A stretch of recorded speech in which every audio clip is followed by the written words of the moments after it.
My alarm clock is broken. Save me. Hello, everyone. I'm in a bit of a predicament and could use some advice. Please bear with me, this will take some explaining. For context, I've had nightmares ever since childhood. I've been plagued by them my whole life, to the point where it's just routine for me. When I lay my head down to sleep, I know that I'll more than likely be greeted by a scene straight out of a horror movie. It's not the worst thing in the world, and I suppose others have it worse than I do. At least, that's what people keep telling me, and they're right. When I count my blessings, they outweigh my nightmares. I have a healthy and functional body, a good job, and a caring family. Things that others would kill to have. That being said, I'd like you to put yourself in my shoes for a bit. Imagine that every night, almost without exception, you knew that sleep would be restless and disturbing. Imagine that something so routine, something you do every day, was a constant and inescapable source of dread. I've looked for solutions in the past. I've tried it all: sleeping pills, therapy, meditation, diets. Hell, I even tried a nightlight. Nothing works. The best solution I've ever come across was one I found unintentionally. I got my wisdom teeth removed and they put me under anesthetic. The next 2 nights I had no dreams. It was amazing, but it wore off and the nightmares came right back. I have no access to hospital-grade painkillers, and I had no intention of becoming an addict, so sadly that was off the table. I had come to just accept the nightmares and hope that they would either go away or get easier to handle with time. Strangely, I could never really identify the source of my nightmares.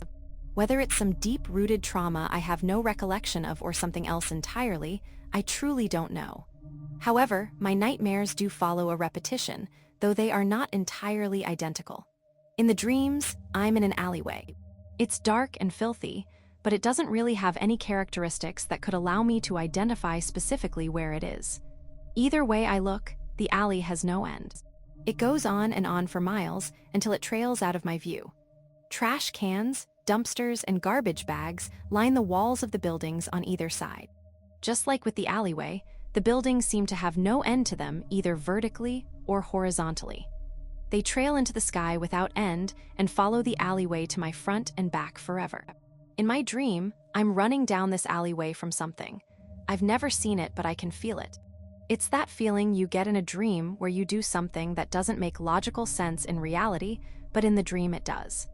I just know that whatever is behind me, I can't let it catch me. This goes on for a while. Sometimes I'll throw a trash can down behind me in an attempt to trip up my pursuer, but it never really matters. There is no end to this chase. The dream normally concludes with me either tripping and falling, or the sequence of running will simply stop, and I'll jolt up in bed. Sleep has never been a friend to me. About 4 months ago, I had a particularly awful night. As usual, my nightmare tormented me for a while until I woke up in bed, my heart hammering in my ears. It was still early, around 1 a.m. My heart was pumping like a rabbit's, and I could practically feel the adrenaline in my veins. I was wide awake now. Sometimes, on nights like these, I find it better not to attempt to go back to sleep. Instead, I'll often opt to go on a walk. It clears my mind and calms me down a bit. So, on this night, I threw on a coat and some boots and stepped outside. It was a beautiful night, cloudless, and with a moon so bright I didn't even really need the street lamps to see. I took my normal route, down my street, past my block, and into the shopping district. It's strange to see a place normally bustling with people completely empty. It really does feel like the city itself is asleep. That's what I like most about it. It's just my thoughts, and every window was dark and the doors were closed. Some had neon closed signs plastered by the doorways. All was as it should be, as it normally is. All with one exception. As I walked by the stores, I passed an alleyway, not unlike the one in my dreams. There was a light coming from it that I couldn't ignore, so I looked down the alleyway. There, tucked behind all the other stores, was a door. Above that door was a rustic wooden sign that read, "Fortune's Toll Antique Shop." I thought maybe I was still dreaming, that my nightmare had simply gotten more complex. I had taken this same walk countless times, and I had never seen that door. Curiosity got the better of me, and I looked in the window. It seemed normal enough, a relatively small store with a quaint feel to it. Shelves of old antiques and a wooden desk with a clerk behind it. I figured, why not? And went in. It was warm and had a nostalgic smell that I couldn't place. The man behind the desk greeted me with a friendly, "Good morning, sir. Looking for anything in particular?" I responded, "No, thank you. I've just never noticed this store before and figured I'd look." He nodded, "Well, feel free to browse." I thanked him and did just that. I perused the many shelves of what looked like old junk. I couldn't believe that a business like this could exist. Who was buying this stuff? Don't get me wrong, the store was charming in its own way. But I just can't imagine many people are buying old roller skates or antique typewriter. After I had walked a loop around the shop, the clerk addressed me again. "It's quite late to be shopping. Most people are asleep by now." I gave him a half-hearted chuckle. "Yeah." I couldn't sleep. His question seemed leading, like he was fishing for something. "No. Is this a common occurrence for you?" I was hesitant but answered truthfully, "Yeah, nightmares. Been having them as long as I can remember." His voice became almost cheerful. "Well, why didn't you start with that? We can offer you the perfect solution." I nearly laughed. I had heard that before, some overpriced herbal tea, a so-called miracle supplement, maybe even a scam. But before I could object, he had placed two objects on the counter in front of me, a long piece of paper and an alarm clock. It looked like one from a movie, with two little bells on the top. He smiled at me, seeing my confusion. "Please, sir, I know what you are thinking. Every customer thinks the same thing at first, but read this first before you do anything." He handed me the paper. It was relatively short. The writing was in black ink, but it looked like it had been handwritten rather than typed. I don't remember it word for word, but it was related to the clock. Basically, the paper said that the clock would cure my nightmares if I followed a sort of ritual with it. It also outlined a price. I looked at him. "Is this a joke or something?" "A magic clock? I assure you it's not a joke," he replied, the smile never shifting from his face. He could see the doubt and annoyance on my face. He responded to it. "Humor me for a moment.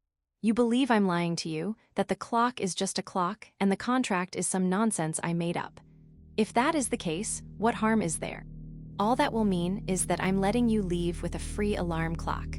And if you are wrong, I am offering you the best solution you've ever come across for your problem. One guaranteed to work." I paused for a bit. He was right, he wasn't asking anything from me, and the alarm looked nice, if nothing else. It might even be worth something if I could find a collector. But one thing stood out to me. That contract you gave me, it talked about a price. He smiled, seeing that I was at least partly interested. "Ah, yes. You see, in order to get rid of something negative, you'll need to give up something positive. It's only once, and I can promise you it's worth it."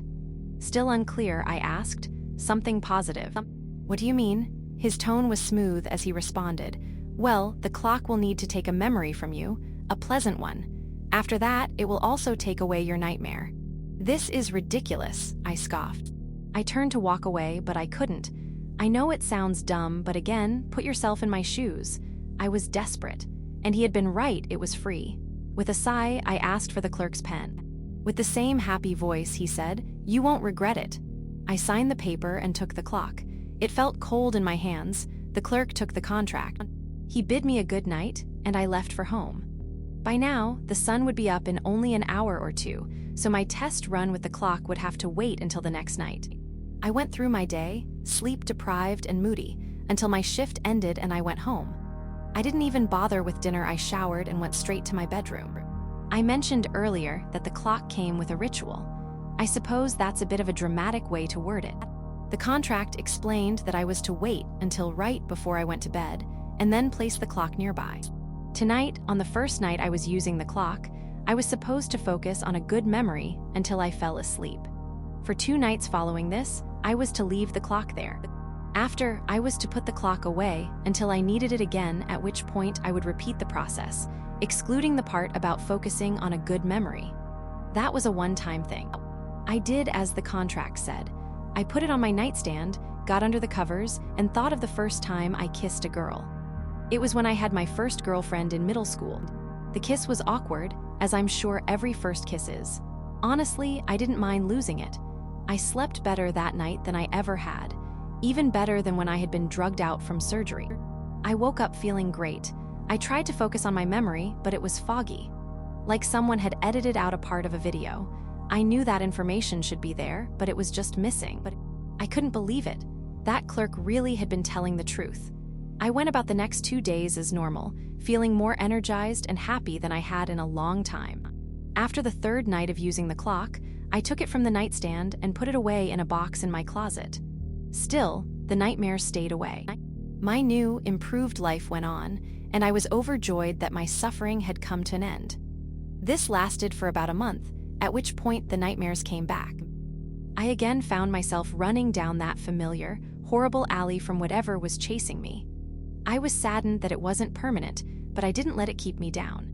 The contract had said that one memory was good for one nightmare, so all I had to do was sleep with it close by again for a few nights, and I'd be sleeping peacefully again. I did just that, and it worked like a charm, just as it had before. This time, the nightmares stayed away for twice as long. When they returned, I put the clock back in its place, and there it remained for 2 days. But this time, I figured I'd push the rules a bit. Why should I have to suffer any nightmares? It's a magic clock, after all. How bad can breaking one tiny rule be? I decided to leave the clock where it was. Stupid, I know, but I hated that these nightmares were still a part of my life. I felt like they were taunting me, like I hadn't truly beaten them and never would. This felt like a way to kill them, in a sense, and there was no trouble, at least not at first. In fact, it worked great. I didn't have nightmares for as long as it stood there. This went on for 2 weeks, when I woke one morning to find a crack in the face of the clock. I didn't think too much of it was tiny. I convinced myself it had always been there. But the next day, the tiny crack had grown, new fracture points branching out of it like vines. That brings us nearly up to today. You see, recently, the clock hasn't been working so well. The nightmares not just back, they last longer and feel more real. It's like my dreams are clips from a movie, and they've always ended just before the climax. But now I'm seeing more of it. I saw it for the first time in my life. The thing that chases me in my dreams. It's hard to believe my imagination conjured this thing up. I've never been particularly creative. It's sort of like a bug, maybe a mantis of some sort. But it's much bigger, easily as tall as a street lamp, and longer too. It has the same claws that a mantis has, razor sharp and reach for me. But its body is more like a horse than a bug, and it's a dark gray color rather than green. Oddly, its head is human. Rather, I should say its heads are human. It's one head that constantly shifts forms and faces. One moment, it's a stern middle-aged man, then a young woman, then a child, then an old man. They all wear different expressions, none positive. Pain, sadness, rage, disgust. And their eyes never leave me. That leads me to my current problem. I don't really know how to explain it to you, but I think I'm fading. Each day that passes, I feel like less of myself, like I'm becoming translucent. Physically, I look dimmer, I suppose. My eyes are duller than usual and my hair is lighter. My skin looks clearer too, like I can almost look through myself. Not only that, but mentally and emotionally too. Remembering things is getting harder and harder, and even my emotions feel dull, as if they're only half present. The dreams are affecting me more than usual, too. During the day, if I zone out for too long or start to daydream, I find myself being chased down that dirty alleyway again. Even when I'm fully awake, my hair stands on end sometimes, and I have an overwhelming feeling that something is after me, that I need to run. I can hear footsteps behind me when nothing is there, and I often feel exhausted even when I'm sedentary.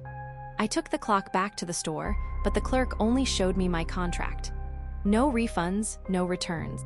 I have no idea where to even start with this. What's happening to me, and how do I stop it?